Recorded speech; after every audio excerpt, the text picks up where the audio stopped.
저는 전시 해설가잖아요. 네. 나중에 꼭 전시회 초대해드리고 싶은데 의외로요. 전시회에 있으면 생각보다 그림보다 우는 분들이 많아요. 근데 생각보다 많아요. 많아요. 제가 전시 한 번 하면 4개월 정도 하거든요. 네. 거의 매 전시 4개월마다 우는 분들을 한 3-4명씩은 꼭 보는 것 같아요. 제가 지켜봤다가 저분 아까 되게 눈물을 흘리며 보던 분이 있을 거 아니에요. 네. 기억해놨다가 네. 아트샵에 계실 때 물어봐요. 저 가끔 물어봐요. 언제 어떤 포인트에서 이렇게 눈물이 났냐 했더니 다 비슷한 얘기를 해요. 그게 뭐였냐면 근데 저도 이 얘기를 듣고서 약간 한 방 맞은 느낌이었어요. 저는 알것 이런 같아요. 거였구나. 어떤 가격 보고 눈물이 왈칵. 너무 좀 기대하고 너무 아니 오늘 저 방송을 방해하려고 온 거예요?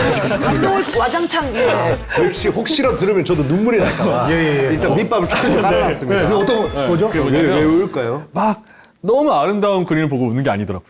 또 너무 슬픈 그림 보고 우는 게 아니더라고요. 언제 우냐? 이게 개인마다 다른데 네.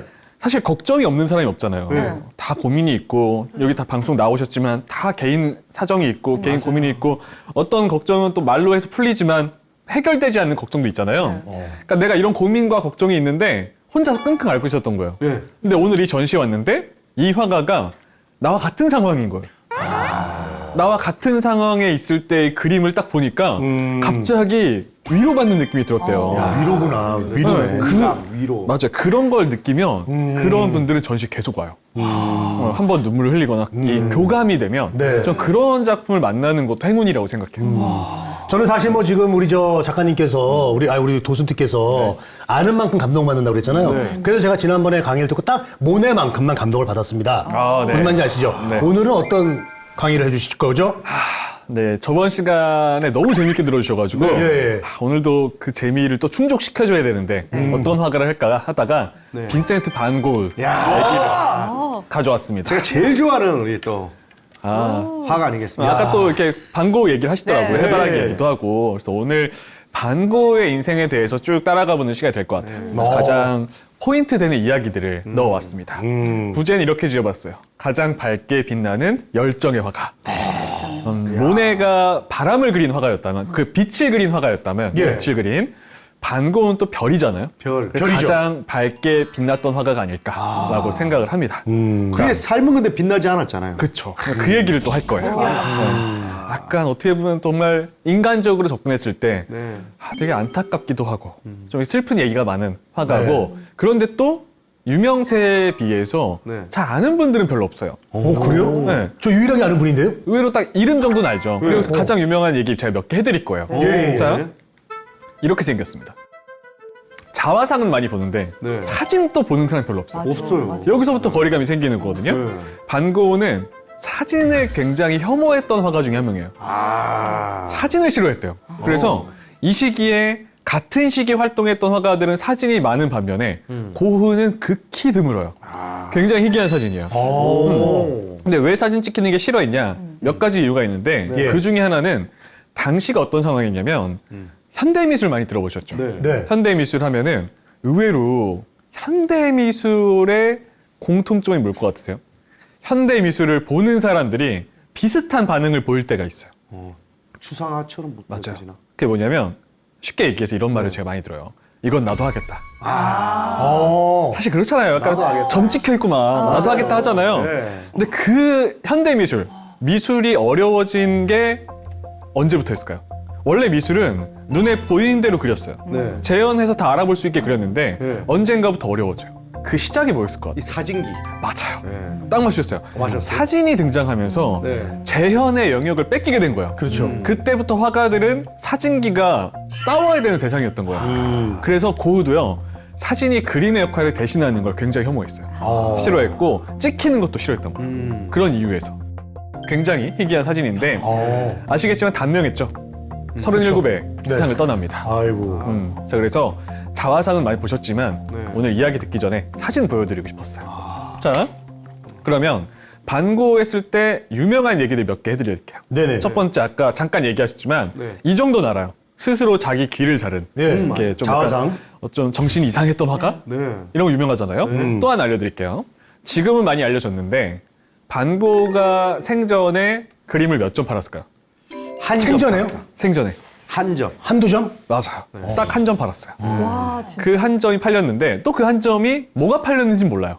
그걸 보여드릴게요. 오. 이 작품이 팔렸습니다. 오. 반고은은요 늦가기 화가예요. 무려 27부터 화가가 됐고요. 전업 화가가. 그리고 37에 죽었어요. 그럼 고작게 10년 그린 거예요. 불꽃처럼. 근데 그 10년 동안 남긴 작품이 대략 1,500여 점 정도. 1,500개죠. 그림에 정말 미친 사람이 아닐까라고 생각할 정도예요. 근데 그 중에서 이 작품 딱 하나 팔았어요.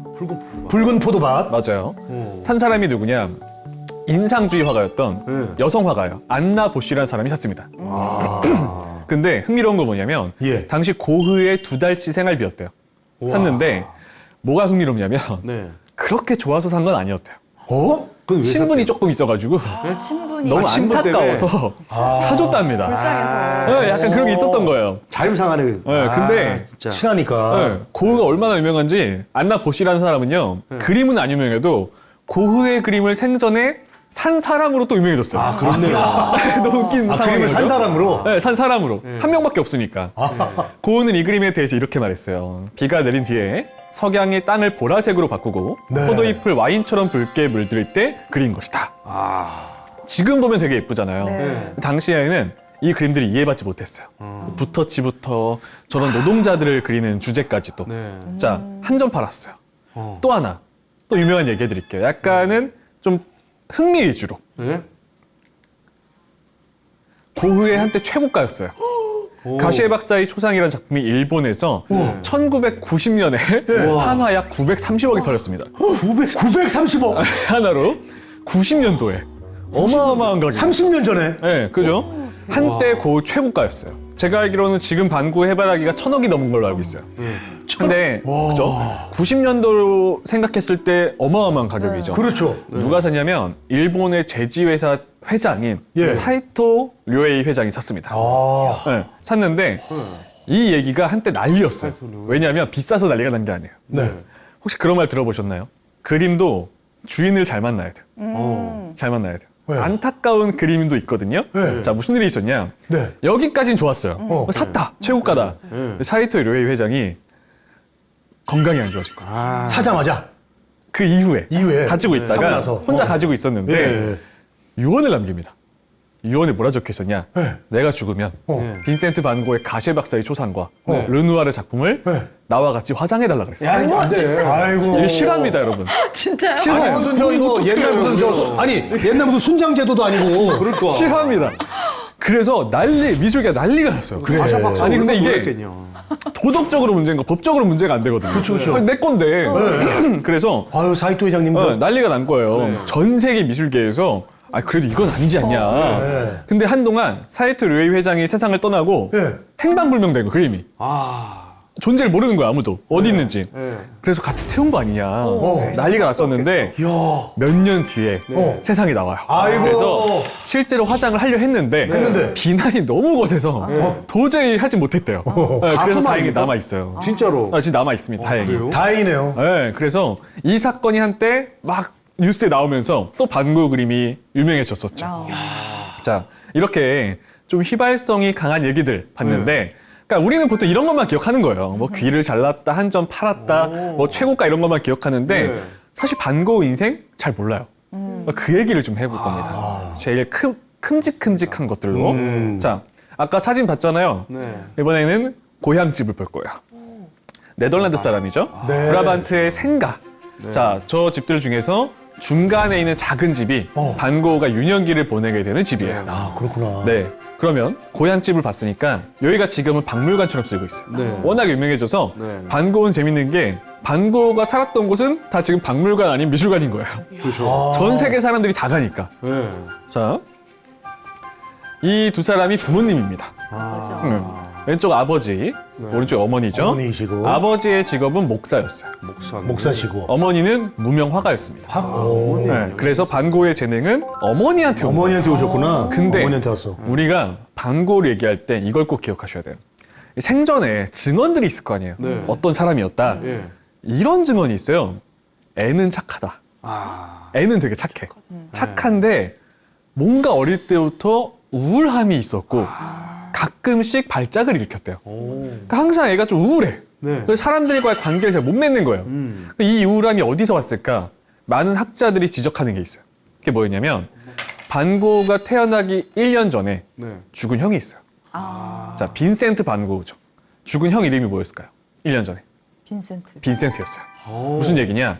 죽은 형의 이름을 어머니가 그대로 물려준 거예요. 아. 그리고 형의 기일이 되면 어머니가 너무 슬퍼하는 거예요. 반고는 형의 이름을 물려받고 그런 생각을 했답니다. 나는 죽은 사람을 대신 살고 있다. 아, 난 그럴 수 죽은 있다. 형을 대신해서 살고 있고 내가 어머니의 저 우울감을 풀어줘야 된다.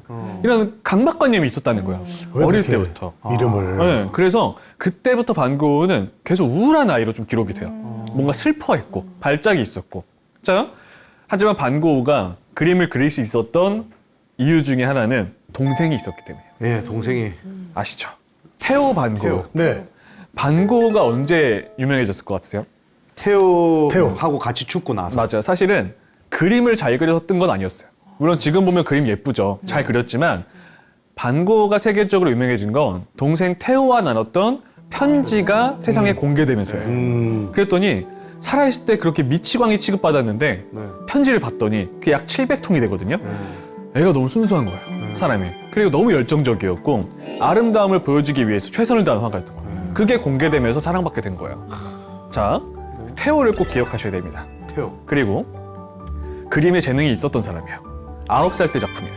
9살. 너무 잘 그렸죠. 걔를. 진짜 걔가 살아있는 건데. 진짜 대박이다. 고흐의 그 스케치북에 남아있는 작품이에요. 재능을 타고났죠. 네. 그림 잘 그렸어요, 원래. 어머니의 재능을 물려받았어요. 그레이하운드인데, 그레이하운드. 그렇죠. 그리고 또 하나, 옆에 있는 사진은 고흐가 다녔던 학교, 기숙학교 사진인데 공부 잘했을까요, 못했을까요? 잘했을 것 같아. 잘했을까요, 못했을까요? 잘하질 못했을 것 같아요. 못했을 것 같아요? 네. 잘했을 것 같아요. 잘했을 것 같다? 네. 생각보다 잘했습니다. 잘했어요? 네, 그리고 이때만 해도 어느 정도 의사소통이 가능한 게 3개 국어였대요. 영어, 독일어, 네덜란드어를 했대요. 머리 좋았어요, 사실은. 근데 이런 게 잘 안 알려진 거죠. 근데 학교 잘 다니다가 갑자기 뛰쳐나와요. 자퇴합니다. 왜요? 이거에 대해서 정확하게 밝혀지진 않았지만 분석에 의하면 첫 번째, 아마 수업 시간에 발작을 일으켰을 것이다. 따돌림을 당했을 것이다. 그래서 인간관계가 원만하지 않은 거예요. 뛰쳐나왔어요. 벌써 또 불행하네. 그랬더니 아버지가 볼 때 애가 할 게 없는 거예요. 그래서 뭘 시키냐면 센트 삼촌이 있었거든요. 네. 이름이 센트예요. 센트. 네, 화랑을 운영하고 있었어요. 그래서 16살 반고를 화랑에 취업시켜요. 그래서 의외로 반고는 처음부터 꿈이 화가가 아니었어요. 네. 화상으로 일했습니다. 자, 실제 반고가 일했던 화랑 사진이에요. 실제 사진입니다. 저기서 일했어요. 16살이었고요. 최연소 점원이었어요. 오. 그리고 또 문제. 그림 잘 팔았을까요? 못 팔았을까요? 잘 잘 팔았을 못 것 같아요. 팔았을 엄청 잘 팔았대요. 진짜. 의외로 에이스였어요. 일도 잘했습니다. 그리고 나름 책임감이 있었어요. 자, 에이스였고요. 동생 태호가 나중에 화상이 되죠. 네. 왜? 그림 파잖아요. 왜? 고우가 그림을 너무 잘 팔아서 이때 태호도 형을 따라온 거예요. 그래서 같이 이때만 했구나. 해도 영업을 잘했네. 맞아요. 이때만 해도 태호가 고우에게 일을 배웠어요. 근데 너무 일을 잘하니까 네. 런던 지점으로 발령을 받은 거예요. 오. 발령 받았는데 여기서 문제가 생겨요. 아, 네. 자, 마음이 약한 사람이고요. 네. 사람들에게 뭔가 이별을 당하는 걸 너무 무서워해요. 네. 실제로 그런 기록이 있어요. 기숙학교잖아요. 다녔던 곳이 부모님이 나를 학교에 두고 떠나는 뒷모습을 평생 못 잊었대요. 버림받는 느낌이었대요. 자, 런던 지점에 왔어요. 네. 오른쪽에 있는 여성 잘 보세요. 네. 반고 첫사랑이에요. 오. 나이 많은데. 사진 또 보니까 재밌죠? 예. 첫사랑이죠. 유제니 로이요. 유제니 로이요. 반고가 런던 지점에서 일할 때 하숙집 주인 딸이었어요. 딸이었는데 반고는 사랑을 할 줄도 몰라요. 그 사랑이라는 게 사실 다 아시잖아요. 이렇게 막 네. 저 사람이 나한테 관심이 있는지 좀 봐야 될 거 아니에요. 네. 이렇게 말도 걸고 인사도 하고. 그렇죠. 그리고 뭐 썸도 타고 그러던 거잖아요. 그런 걸 아예 못해요. 그래서 혼자 막 끙끙 앓다가 사랑의 열병을 앓다가 네. 못 참고 바로 가가지고 문 두들겨서 나오니까 청혼했대요. 아무 과정 없이. 그러니까 이게 중간 가정이 없어요? 바로 나랑 아예 결혼해 없어요. 줄래 했네. 혼자 끙끙 앓다가 범죄인데? 그게 뭐 범죄까지는 아니고 청혼을 했다 이거죠. 네, 근데 얼마나 놀래겠어요. 얘기 한번 안 해보고. 네. 그러니까 뭐 인사했겠죠. 그 같은 집 사니까. 근데 이제 사랑 표현을 안 한 거죠. 근데 알고 봤더니 대단하다. 네. 약혼자가 있었어. 아이고. 네. 그것도 몰랐던 거예요. 이름이 로이어잖아 벌써. 뭔가 주니어 느낌이 있어. 주니어가 있다는 얘기야. 아, 그러니까 아재 개그에 약간 좀 예. 예, 예. 특화돼 계신 예, 것 같아요. 예. 근데 그래서 그게 우리가 볼 때 되게 재밌잖아요. 웃기고 너무 상처였대요. 그렇겠죠. 이게 사랑에 버림받는 게 네. 자기는 안 그래도 이별이 무서운데 너무 상처받은 거야. 이때부터 일에 집중을 못해요. 아, 근데 왜 가끔 그럴 때 있잖아요. 정말 사랑했던 사람과 이별했을 때 막 일 안 되잖아요. 안 되죠. 여기다 플러스로 뭘 보게 되냐면 그림을 비싸게 파는 거에만 이제 일을 했잖아요. 네. 화상으로. 근데 런던에 갔다가 당시 영국 런던이 산업화가 많이 진행됐을 때거든요. 그쵸, 그쵸. 부익부 빈익빈. 네. 가난한 사람들을 처음 목격한 거예요. 최하층민. 길거리에서 굶어 죽는 걸 처음 봤답니다. 그때부터 집중을 못해요. 이렇게 비싸게 그림 팔아봤자 뭐하냐. 세상이 이런데. 나름 선한 사람인 건 맞아요. 그리고 결국에 화랑에서 일을 못하게 돼요. 그리고 또 하나, 두 번째 꿈을 갖습니다. 네. 두 번째 꿈은 또 뭐였냐? 목사였어요. 목사였어요. 목사 또 아버지, 목사였어요. 아버지 네. 영향을. 아버지를 이어받아서 목사가 돼야겠다. 당시 너무나도 힘든 곳으로 알려진 보리나주 탄광촌에 네. 전도사로 활동을 하게 돼요. 어. 근데 여기가요, 정말 지독한 곳이었어요. 최하층민들이 모여서 네. 탄광 일을 하는데 아이고. 너무나 안쓰럽고 너무나 불쌍하고 이때 반고은 나름대로요, 정말 자기 인생을 걸고 또 전도를 해요. 근데 그게 또 너무 집착적이기도 했어요. 왜 그랬냐면 자기도 똑같이 생활을 해야 된다라는 마음으로 집이 있는데도 막 움막 짓고 살았대요. 움막을 짓고 살고 그들과 똑같이 먹고 의사 옷도 꼭 누더기 옷 같은 거 입고 다녔대요. 똑같이 생활해야 된다면서. 근데 이게 또 교회 반감을 사요. 또 전도사로도 활동을 못 하게 되는 거예요. 아, 왜요? 근데 딱 이런 생각이 들었대요. 그림은 잘 그렸잖아요. 네. 어느 날 성경을 읽다가 무슨 생각이 들었냐면 화가라는 직업이 하층민들, 힘들게 사는 사람들을 숭고하게 표현하면서 이 성경의 말씀을 그림으로 전하는 사람이 될 수도 있겠다라는 생각이 들었대요. 그린 성교. 네, 그때부터 화가가 되기로 결심을 한 거예요. 그게 27살인 거예요. 자, 그때 반고우가 가장 존경했던 화가가 밀레예요. 네. 밀레. 워낙 유명하죠. 만종. 만종. 왜냐하면 이삭 밀레가 종종. 농민 화가였거든요. 네, 농민들의 모습을 숭고하게 그렸잖아요. 네. 이때부터 반고우는 밀레를 밀레 스승이라 불렀어요. 밀레 사부. 자, 화면에 나와 있는 말은 반고우가 직접 쓴 글이에요. 나는 밀레의 작품을 보는 순간 마치 모세가 하나님을 본 후에 신을 벗은 것처럼 네. 나 또한 신을 벗어야 한다고 느꼈어. 네, 그래서 잘 보잖아요. 반고우 그림 속에는 상류층이 없어요. 다 하층민이잖아요. 다 가난한 사람들. 그죠? 어디서든 볼 수 있는 풍경들. 자, 그러면 그 초기작 보여드릴게요. 네. 왼쪽이 밀레 작품이고요. 오른쪽이 고흐 작품이에요. 똑같죠? 따라 똑같은데요? 네, 똑같이 그리는 거예요. 왜냐면 연습해야 돼서. 계속 이 밀레의 작품을 보면서 주제부터 화풍까지 따라 그리는 거예요. 왜냐면 반고흐는 스승이 없었거든요. 이렇다 할 스승이 없어요. 학교에 들어간 적이 있어도요, 제대로 그림 배운 적은 없어요. 왜냐면 성격이 너무 연약해서 누가 선생님이 내 그림 보고 딱 한마디만 하면 너무 상처받아서 하루 종일 그림을 못 그린대요. 그러니까 이게 혼자 독학하는 거예요. 근데 우리가 알고 있는 반고흐 화풍이 나올 수 있었던 것도 독학했기 때문이에요. 자, 그리고 밀레의 그림을 모사하면서 실력을 키우고요. 항상 하층민들을 그려요. 그러던 어느 날 보리나주 탄광촌에서 예. 밤에 길을 걷는데 작은 등불 하나에 의지한 채로 가족이 다 모여서 네. 감자를 삶아 먹는 모습을 봤대요. 그게 너무 감동이었다는 거예요. 감자 아니에요? 네, 감자 유명해. 분명히 너무 가난하고 먹을 게 없는데 화목해 보였다는 거예요. 네. 그걸 그리기 시작해요. 자, 그 작품이 반고흐 초기 대표작으로 나와요. 예. 바로 이 그림입니다. 아, 이건 많이 봤어요. 감자 먹는 사람들. 많이 보셨죠? 많이 실제 봤어요. 본 풍경이에요. 이 그림은요, 동생 태호에게 보낸 편지를 읽으면 딱 이해가 돼요. 저 그림에 대해서 설명을 해놓은 거예요. 읽어드릴게요. 작은 등불 아래서 접시에 담긴 감자를 손으로 먹는 이 사람들을 그리며 나는 그들이 마치 땅을 파는 사람들처럼 보이도록 그런 분위기를 만들려고 애썼단다. 이 사람들이 먹고 있는 건 자신들이 노동을 통해 정직하게 번 것임을 말하고 싶었지. 라고 태호에게 보냈어요. 자, 뭔가 좀 따뜻해 보이긴 하죠. 네, 김도 나고. 근데 이 그림에 몇 가지 문제점이 있어요. 네. 자, 고흐는 만족했대요. 고흐는 이 그림에 매우 만족했어요. 이런 얘기도 있어요. 이 그림 그리고서 난 이제 네덜란드의 밀레다 라고 만족했답니다. 그리고 이 그림을 태호에게 보내요. 팔아달라고. 태호도 고개를 절레절레 했어요. 몇 가지 문제가 있거든요. 첫 번째, 자, 제가 저번 시간에 모네 얘기했죠. 네. 모네. 그걸 먼저 한 이유가 있어요. 반고흐는요, 모네보다 뒷세대예요. 모네가 앞선 세대입니다. 네. 모네가 그때 이미 유명해지면서 파리에서는 인상파 그림이 유행이었어요. 네. 근데 인상파 네. 밖에서 그리잖아요. 네. 밝고 예쁘죠. 네. 이 그림 너무 어두워요. 어두워. 너무 어두워요. 네, 인상주의 그림이 대세인데 이렇게 어두운 거 그리고 있는 거예요. 팔리질 않아요. 두 번째, 땅을 파는 사람들처럼 보이도록 저걸 너무 강조하다 보니까 네. 사실 사람들이 너무 추해졌어.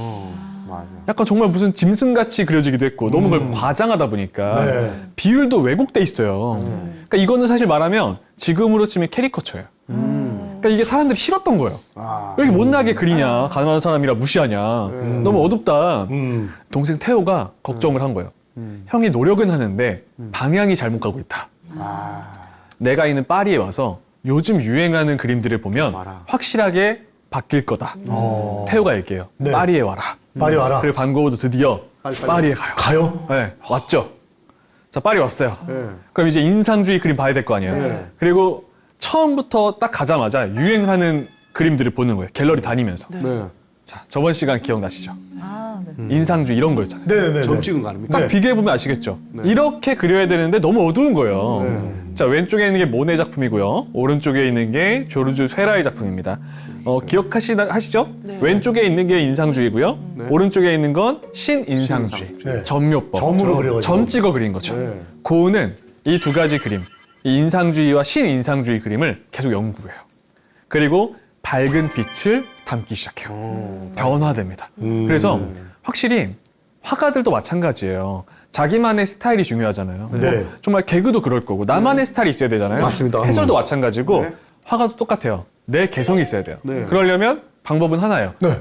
짧은 길이 없어요. 지름길이 없어요. 네. 많이 보고 많이 경험해야죠. 네. 그러면서 내게 만들어지는 거잖아요. 네. 반고도 이때부터 변화하기 시작해요. 오. 자, 어떻게 변하나 보세요. 네. 좀 밝아졌죠? 왼쪽에 있는 르픽 아파트에서 바라본 풍경. 네. 저게 실제 반고가 머물던 아파트 앞에서 바라보며 그린 거예요. 잘 보세요. 잘 보면요. 점 찍혀 있어요. 점이다. 점으로 네, 찍었네. 진짜. 점묘법 연습한 거예요. 아, 스타일 연습을 하는 거죠. 그러네. 그리고 우측에 있는 그림. 생마리의 바다의 풍경. 아. 밖에 나가서 이건 진짜 보고 캔버스를 펼쳐놓고 네. 직접 보며 그리기 시작해요. 잘 그렸네. 아까 감자 먹는 사람들 비교했을 때 완전. 화풍이 확 달라졌잖아요. 네. 그러니까 경험하면서 배우고 있는 거예요. 어마어마하게 그림을 그렸어요. 파도를 아주 질감 있게 표현하네요. 맞아요. 이때만 해도 그림에 약간 정말 미친 사람이었어요. 그래서 또 하나 약간 팁을 드리면 이런 인상주의 화풍 그림들 있죠. 예. 잘 생각해 보면은 실제 밖에 나가서 캔버스 펼쳐놓고 그릴 거 아니에요. 네. 가끔 가다가 이 해변을 그린 작품 보잖아요. 네. 그럼 가까이서 보면요 그림에 모래 붙어 있는 게 있어요. 바람이 불었으니까. 우와. 그런 거 직접 보면 되게 재밌어요. 아, 바람이 불었구나. 그런 걸 알아야 또 관람에 재미가 있어요. 일부러 쓱 뿌린 거 아닐까요? 느낌 주려고 그렇지, 그럴 수 있지. 아, 이 생각을 못했네요. 당황스럽네요. 싹 해놓고 싹 뿌린 다음에 아, 그럴 수도 집에서 그럴 수 그려놓고 있죠. 야, 바다에서 맞아요. 그린 거야. 그럴 수도 있죠. 그러면 더 효과가 있으니까. 맞아요. 네. 그래서 이제 파리에서 정말 미친 사람처럼 그림만 그리면서 네. 변화하기 시작하는 걸 보여드릴게요. 이건 직접 봐야 돼요. 변화가 되는 거. 지금도 변화를 많이 했는데. 자, 어머. 그 전에 이거 하트 아니에요? 이것도 보셔야 돼요. 이거 뭐예요? 이거 하트잖아요. 화투 같긴 하네요. 네, 화투 같은데. 비슷하긴 하네요. 여기다가 반고가 또 배운 게 있어요. 우키요에. 일본 목판화예요. 일본 목판화라고 하는데 예. 일본 그림이라 생각하면 돼요. 어렵게 생각하지 마시고 지금도 일식집에 가면은 가끔 문에 걸려 있죠. 저런 맞아요. 그림들. 네. 그게 다 일본 목판화, 우키요에라고 보는 건데 네. 자, 우키요가 일본 말로 현세란 뜻이에요. 현세. 현세. 요가 애가 그림이에요. 그러니까 현세를 그린 그림이다. 그렇죠. 뭐냐면 서민들을 위한 그림이었고요. 목판화기 때문에 목판에 한번 그리고 나면 무한대로 찍을 수 있어요. 그렇네요. 한마디로 서민들이 싼 값에 많이 보는 그림이에요. 네. 자, 근데 우키요에라는 작품이 당시 프랑스 파리에서 유행이었어요. 사실은 모네도 저 그림에 영향을 받았어요. 자, 왜냐하면 어떻게 저게 파리에 들어왔을까요?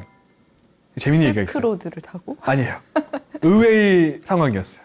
정말 인생이라는 게 예상치 못하게 흘러갈 때가 있잖아요. 예.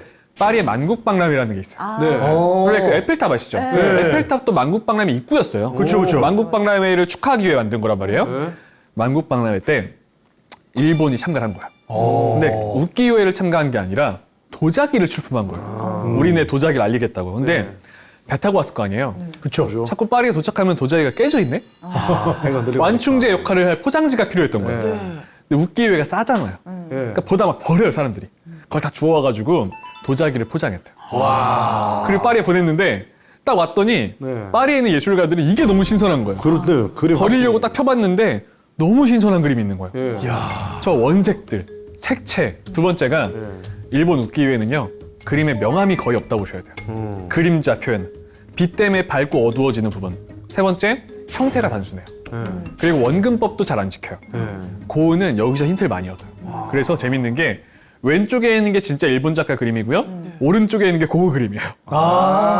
고흐 그림이에요. 똑같은 신기하죠? 건 줄 알았네. 똑같이 따라 그린 거예요. 너무 좋아가지고. 예. 반고 취미가 웃기회 수집하는 거였어요. 네. 똑같죠. 일본어 썼던 거 생각하면 더 웃기죠. 자, 그러면서 정말 본인만의 것을 흡수하기 시작해요. 변화합니다. 야. 변화되는 거 보세요. 가장 좌측에 있는 게 인상주의 접하기 전. 예. 중간에 있는 게 파리 왔을 때.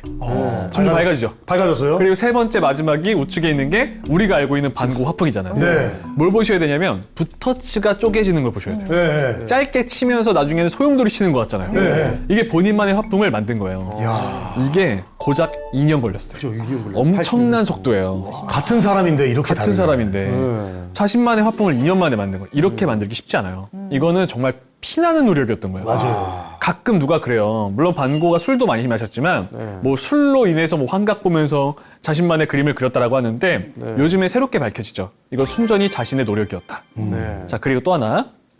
반고는 유독 자화상이 많아요. 이게 안타까운 이유가 있는 거 아세요? 왜 자화상이 많을까요? 그 모델 쓸 돈이 없어서. 딱 맞추셨어요. 돈이 없는 거예요. 그래서 사실은 반고는 자화상과 정물이 많아요. 모델 쓸 돈이 없어가지고. 없어서. 거울 계속 보면서 자기 스타일 만드는 거예요. 와. 이런 식으로 변화되는 거 보면은 이 화가가 얼마나 노력했는지 알 수 있죠. 근데 화풍은 좋아졌는데 문제가 뭐냐? 파리지행이라고 하죠. 네. 인상주의 화가들은요, 파티도 좋아하고 다 같이 노는 거 좋아하고 막 술도 좋아하고 그랬단 말이에요. 네. 반고 못 어울려요. 아. 화풍은 발전하는데 사람들과 못 어울리는 거야. 그리고 인상주의 화가들이 싫어했어요.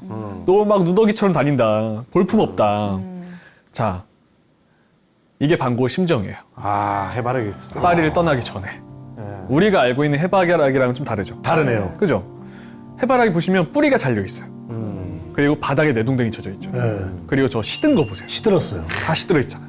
그러니까 동생 태우한테 그런 말을 해요.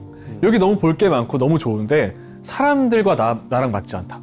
인상주의는 막 상류층도 많이 그렸거든. 나는 하층민들 그리면서 이런 서민을 위한 그림을 그려야 되는데 여기선 그게 안 된다. 형이 너무 고민하고 있는 거예요. 어떻게 해야 되나.